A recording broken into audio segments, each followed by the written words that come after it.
Hello and welcome to Earth Wisdom Radio. This is Sandra Sabatini.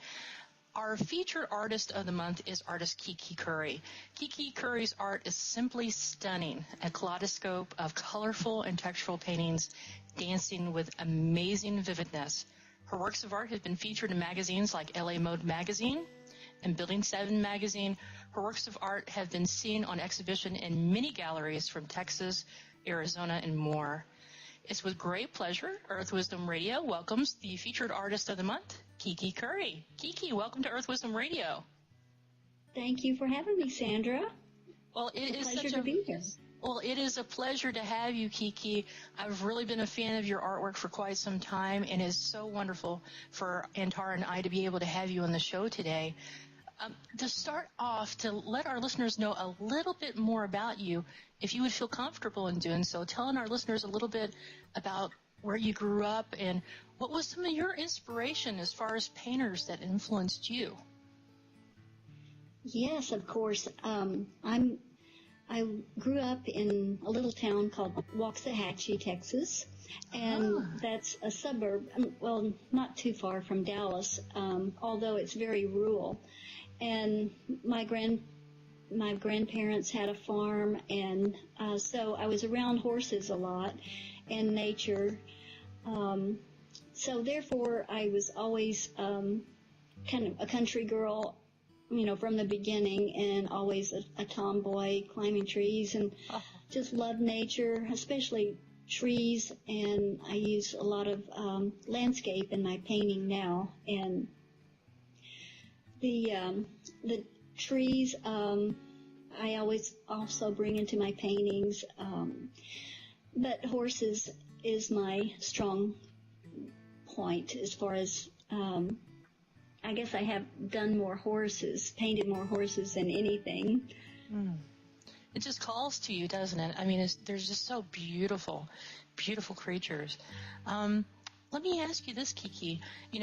I've had the opportunity to sit down and speak with many artists, and I always ask them this question. Who were some of the painters that influenced you the most? As far as influence, I love the life of Georgia O'Keeffe, and she was just such a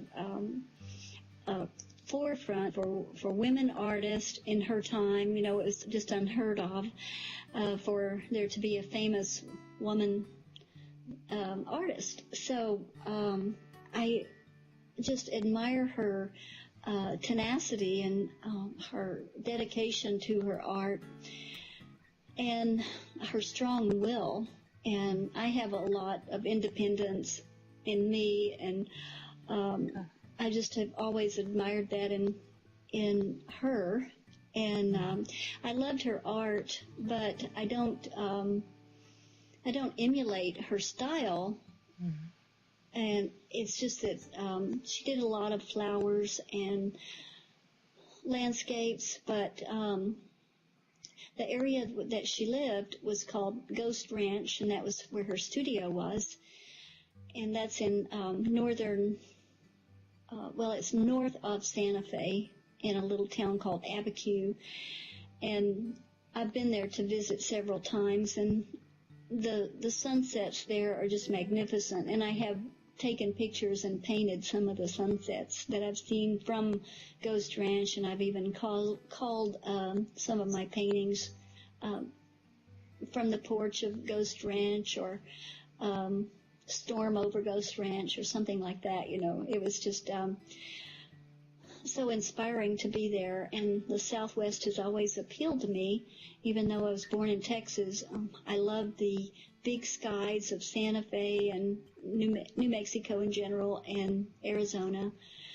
And I'm always drawn back to Arizona, especially Sedona.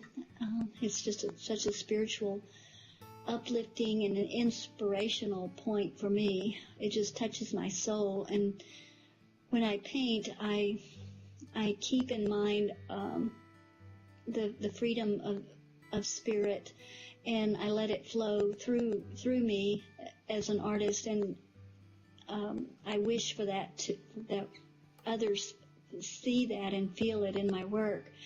You can see that. It's beautiful. Touched it's beautiful. I Thank you. I hope people are touched from the spirit that it comes from, because I feel more like a vessel than an artist at times, from the freedom that it gives me through my art.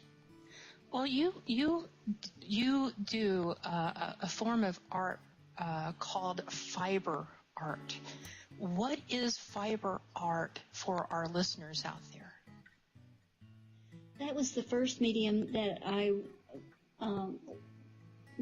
partook on as an artist, and fiber art is it involves different things. There's weaving on a loom, and what I did was off-loom weaving. So I created my own loom, so to speak, with welded steel frames that had abstract shapes. And this was before I had a website, so I don't even have digital pictures of what I did do in the past, but I used to be on-the-road artist, and that meant that I would just do art shows, which in some cities people are, they have these big art fairs where artists set up, and so most of the artists go from one fair to the other, like a circuit, like musicians do. And so I did that, and for 25 years I was on the road artist. Wow. And that was during the fiber art days. And then I took a brief break before I went into jewelry making. Now, you had some instruction, what was it, in silversmithing, right? Yes, that was an interesting time of my life. I went to San Miguel on vacation, and there were so many artists there, and the town was just full of working artists and artist studios and galleries that it inspired me to go back, and I took silversmithing there. I just spent like a crash course of 6 months where I lived there, and I didn't know the language very well. I was able to get around okay, but, I had Spanish with a Texas accent, so. That's okay. Southern Spanish. Yeah, Southern Spanish. But I managed, and I had a teacher that spoke English, so it was great learning experience, and I learned a lot with, in the field of silversmithing, and I tried that for a while, but I decided that I didn't have the speed, and it made me tense. I didn't have that same feeling of freedom that I do with painting now. And fiber art too. I did have a sense of freedom doing that somewhat, but not as much as painting. So then I decided to go into painting, and I had some instruction. I had some in San Miguel de Allende in Mexico, but most of my training was through a local teacher here in Dallas, Texas. And then once I got on my feet, I just, now I just do oil and acrylic. And then I learned a new medium a few years ago called encaustic, and that is an ancient technique from Greece, and it is painting with hot wax. And the way that was started was back in the days of, it was about 100 A.D., the Greeks would paint their ships with wax as waterproofing, and then it turned into an art form. So the whole ships were painted, like the women on the front of a ship. They have a name, and I don't know what that's called, but that would be painted with wax because the salt water would not wash it away. I didn't know that. Wow. Yeah, isn't that interesting? And the wax that I use now is beeswax, and I mix a resin with it so it raises the heat melt temperature. So, you're not going to have any problems putting it on the wall and it melting. So the resin makes the wax hard, and then I mix in the color is oil pigment. Just like you paint with oil, it's just a non-water based oil. Let me tell you, your wonderful contribution that we have now on the Earth Wisdom website, Bonsai Sun, is an example of this wonderful medium. Tell us a little bit about Bonsai Sun. I mean, it's absolutely stunning. What was your inspiration, Kiki, for Bonsai Sun? Well, as I said, I love trees and nature. So the inspiration came because I wanted to make a contribution to Addison Arbor Association.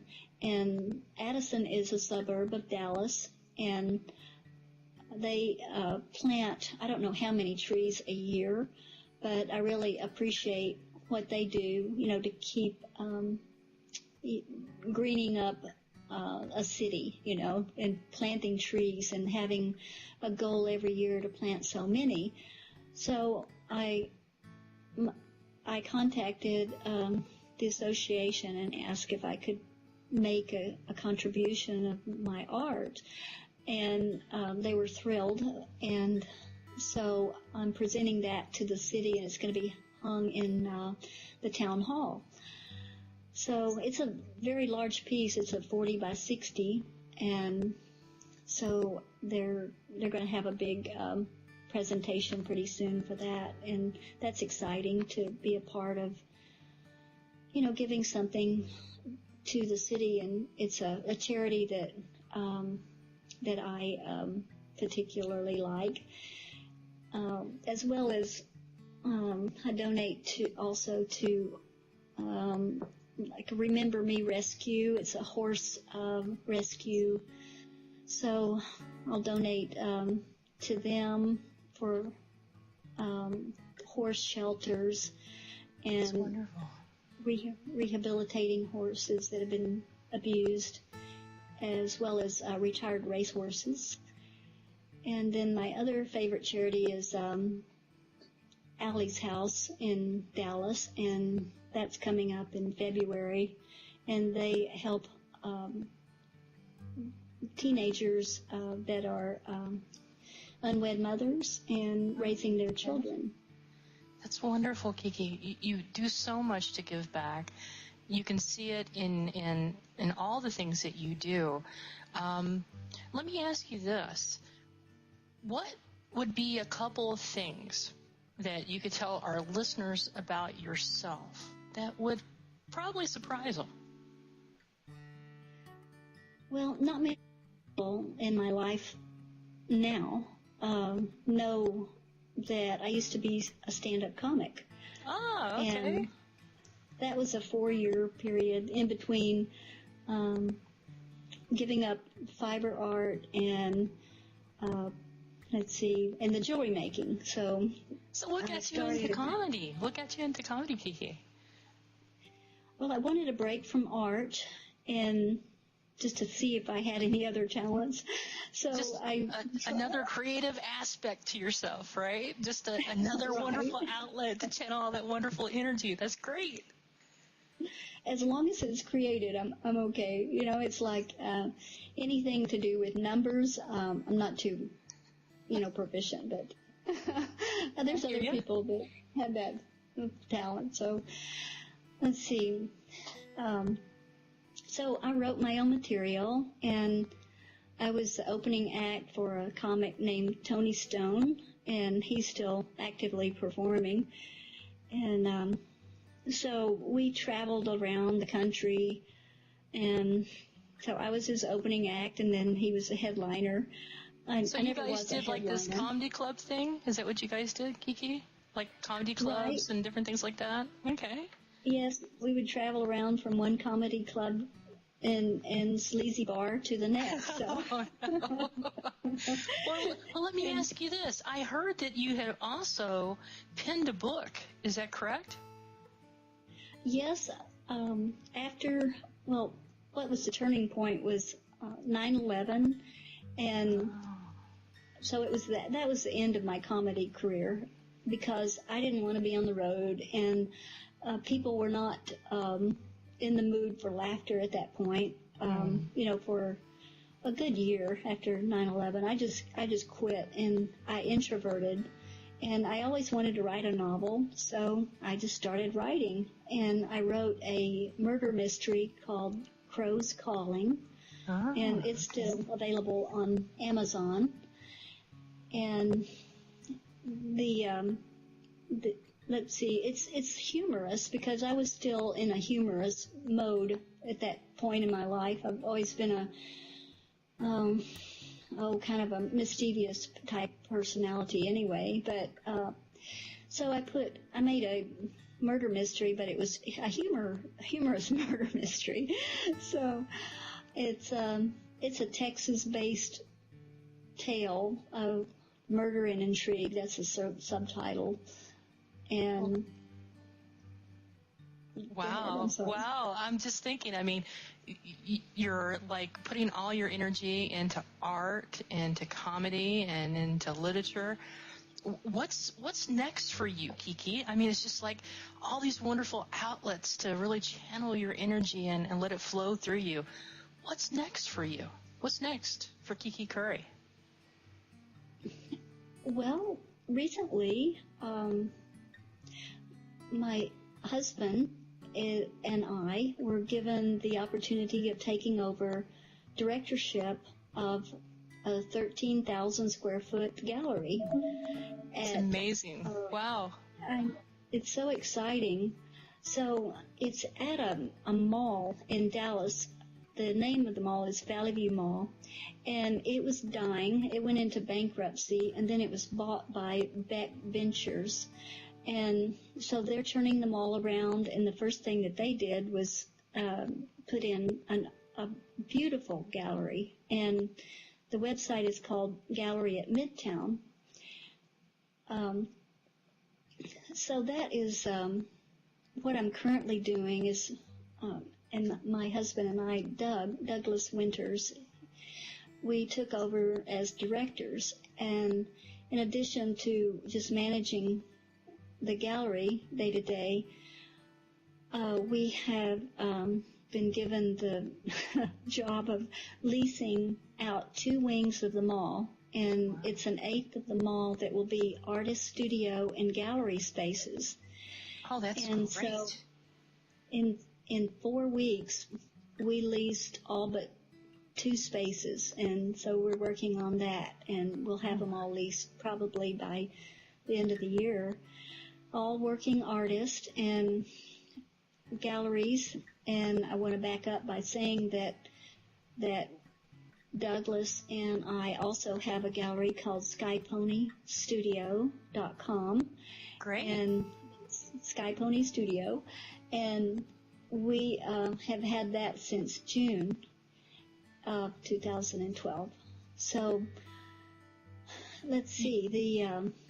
Now you were also doing is that with all these artists, it's going to be a commune, and we turned the gallery at Midtown into artist co-op. So we're accepting new artists into the gallery, and it's just a beautiful space for artists to show and to be a part of and to work. They can actively work here and bring in easels and paint. And that's amazing. That's amazing. How can our listeners contact you, Kiki, about those opportunities that exist at this gallery at Midtown? Yes, best to contact me through Kiki at KeySpirit. That's my personal website. That's kispirit.com. And that's the best and quickest way to contact me. And that's my personal website is keyspirit.com. But the gallery at Midtown, it has another email, but I'll just go with that one for now. Okay. Now I know that from our previous conversation, you were talking about doing something as far as wellness or health or integrating seminars and workshops into this new creative aspect that you and your husband have now are engaging in. Are you getting ready to have any kind of seminars or workshops there, or anything that you can tell our listeners to get plugged into? Yes, that hasn't begun yet, but it's about to. Okay. And in January, we'll have our first wellness fair at Valley View Mall, Great. where vendors can rent a day space, and that's another interest of mine is wholeness and well-being, and from a holistic body approach with natural ways of healing. So I had the idea, and as I said, this mall was dying, so there's a lot of empty spaces. So I approached the mall management and said, how about a wellness wing after we get the artist wing filled? So Love it. That's great.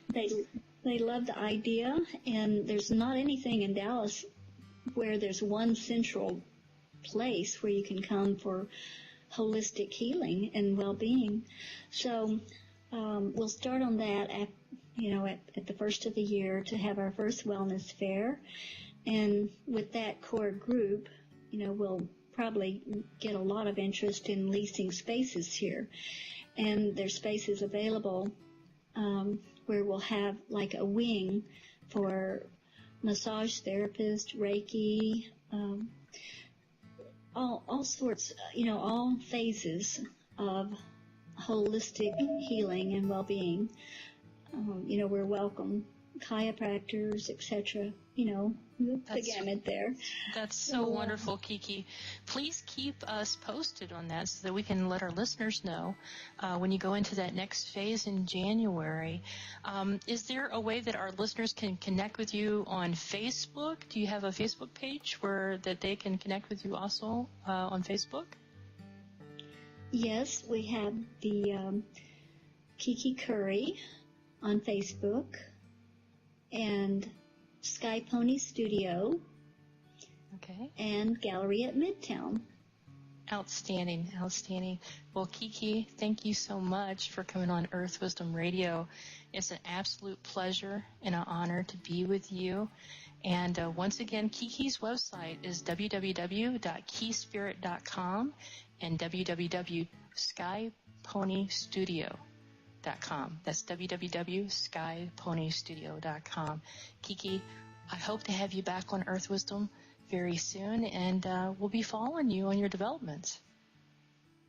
Thank you, Sandra. It was a pleasure. Appreciate it, and listen to you all the time and love your show.